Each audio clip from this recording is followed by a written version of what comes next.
Good evening grade 10।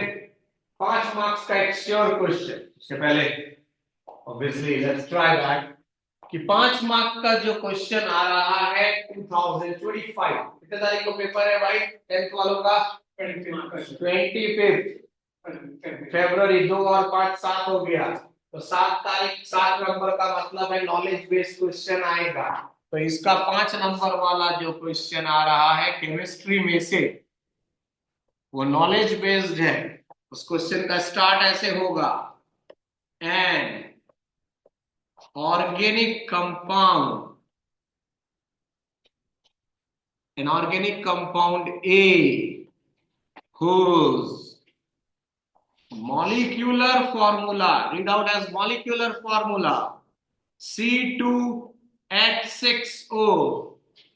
ये आप हर एक स्टूडेंट को, दोस्तों को दे सकते हो जिसको साइंस टफ लग रहा है, 5 मार्क्स सिक्योर्ड कर रहे हैं। An organic compound A whose molecular formula is C2H6O undergoes oxidation in presence of B to give C.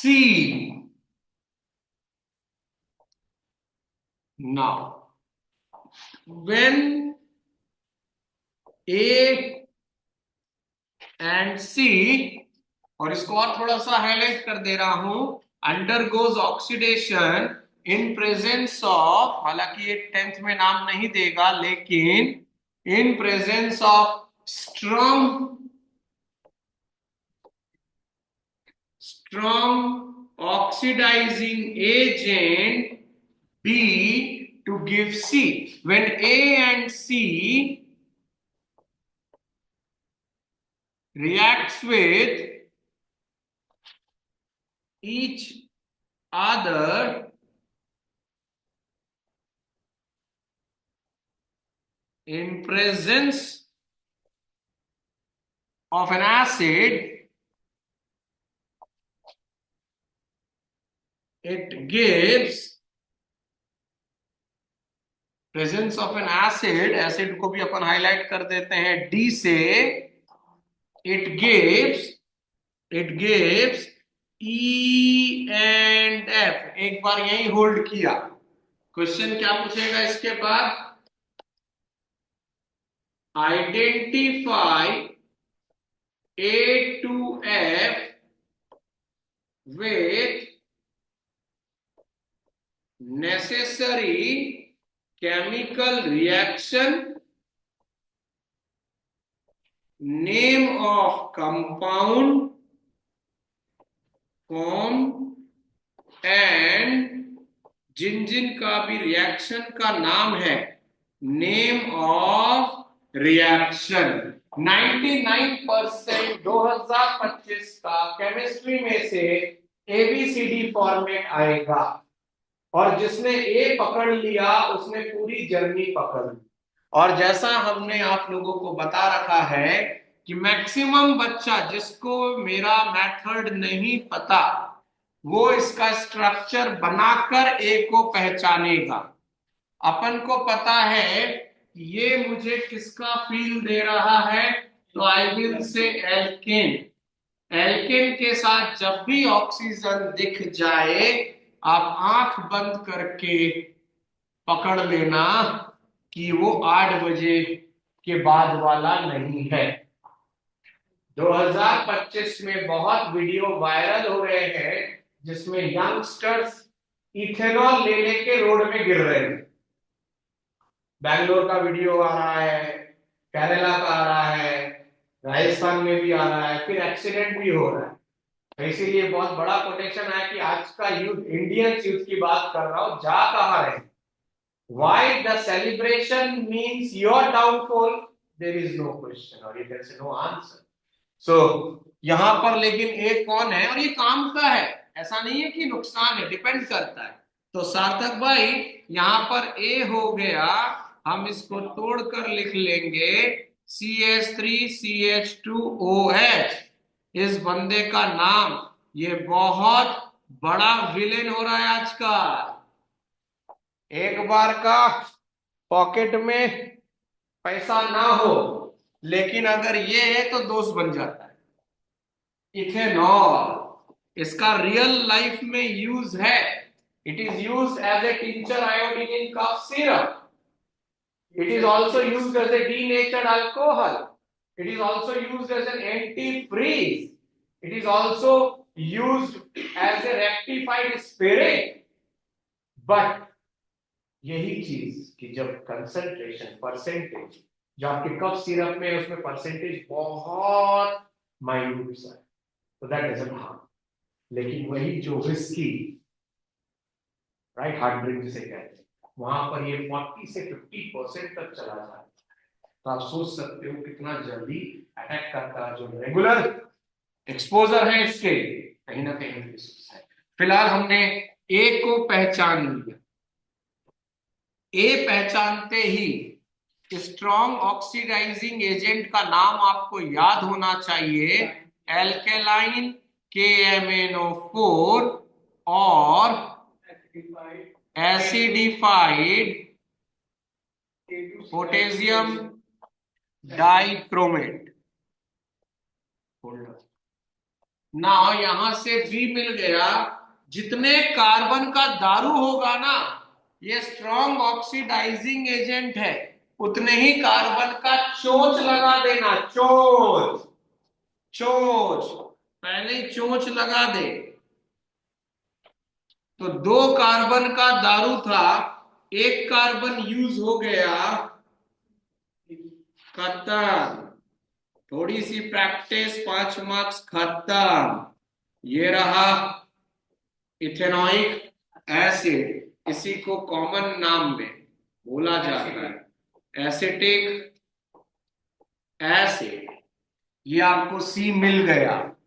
अब आपको दारू भी मिल गया, चोंच भी मिल गया। अब उनमें दोस्ती करा रहे हैं। किसकी किसकी दोस्ती हो रही है भाई? CH3 CH2OH। और इसको और प्रेजेंटेशन में लिख देता हूं, पहले मैं इसको लिख देता हूं, there is no harm.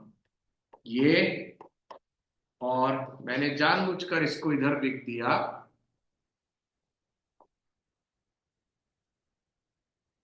in presence of any acid which act as a which act as a which act as a dehydrating agent,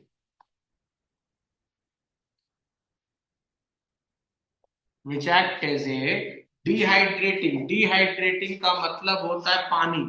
मैंने इसलिए ऐसे रखा ताकि बिना रटे गेम हो रहा है। पानी को हटा दो, बाकी जो बचा CH3COO, इसको मैं कंबाइंड ऐसा लिख सकता हूं। ये हो गया जारा। जारा 999 में गर्लफ्रेंड को गिफ्ट कर सकते हैं परफ्यूम, फ्रूटी स्मेल। ये जो दिख रहा है, ये इंडिकेट किसे कर रहा है? एस्टर। इसका नेमिंग में बहुत को प्रॉब्लम आता है, तो very simple, as per grade 10 select the longest carbon chain. Chain बोला तो जहां चेन टूट गया वहां नेमिंग रोक दो। तो जहां चेन टूट गया, इसका चेन इसके साथ इसकी वजह से टूट गया, तो जो राइट हैंड साइड में है किसके? ऑक्सीजन के, वो काम करेगा एज ए एल्काइल। तो 2 कार्बन वाला एल्काइल का नाम क्या लिखोगे? इथाइल। नाउ जो लगातार जुड़े हुए हैं, it is going to behave as alkane. ई हटा दो, तो यहां पर 2 कार्बन वाला का नाम, ये हो गया आपके 5 मार्क्स की जर्नी। रास्ते में क्या क्या आया?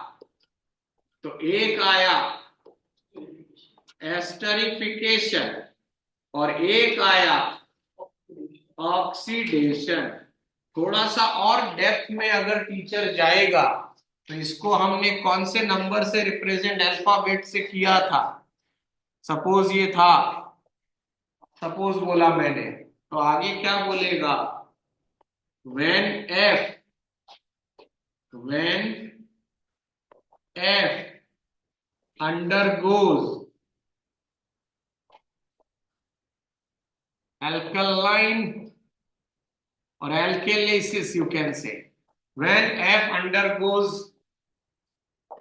alkaline hydrolysis कहते हैं बेसिकली इसको, that is when f reacts with, ऐसे कह सकते हो, when f reacts in presence of